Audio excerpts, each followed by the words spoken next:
ko ni su suturalen kɔfɛ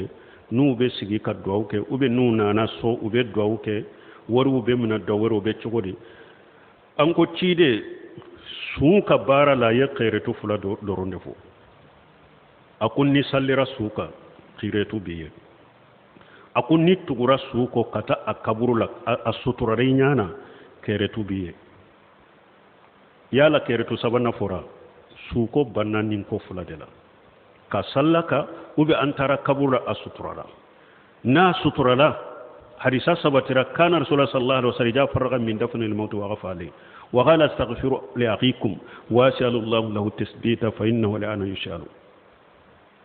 ciden tun kera usman ibn affan ka hadisa na yesu sutura abe joaka ate sigide abe jo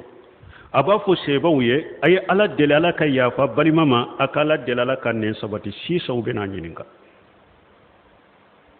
bune seminu ko kana rasulullah sallallahu alaihi wasallam da salasa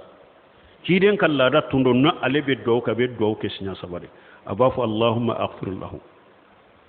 allahumma aghfir lahu allahumma aghfir lahu allahumma sabbitahu allahumma sabbitahu allahumma sabbitahu summa yansarif ni ciden yin nunu fo doro o ya asagilenya jama be cari wala suko be bade depuis su sutura joli keranye duawu kai ala ka ya fama ala kan nen sabati anyen nin fa banna suko banna pe be kati kaso salafu salihu kasagi kana so ko abina duawu ke ube abina dantigali ke ate karni saba masabatu bolo sheba ute tabi na ute tabi na ute tu ka tabolo la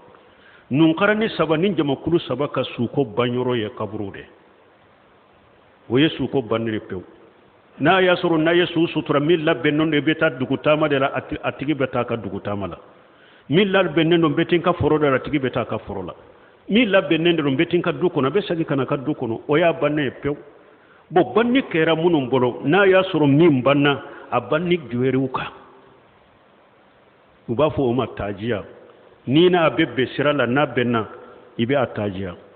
wa anna lillahi ma akhadha wa lahu ma ata وكل شيء عنده بأجل مسمى فلتصبر ولتحتسب يبا تاجيا كرسا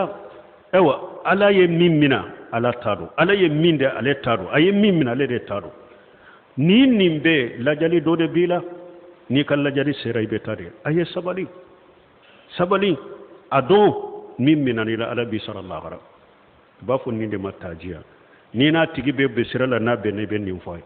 na be nyoko nyem misirila na nyoko nyebe nim fay ni yado mogoda ba ka so kono de atebo ibeta sigara ka so ko ribe nim fay be bo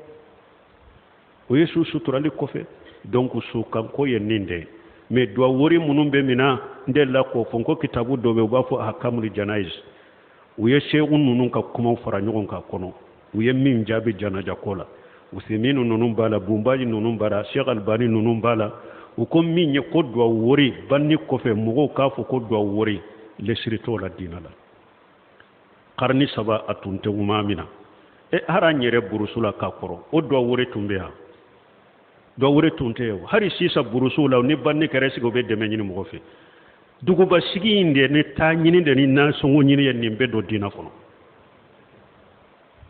donc ni wori munu fle ka boko do wori ute sunna kono de dina dote ute sunna kono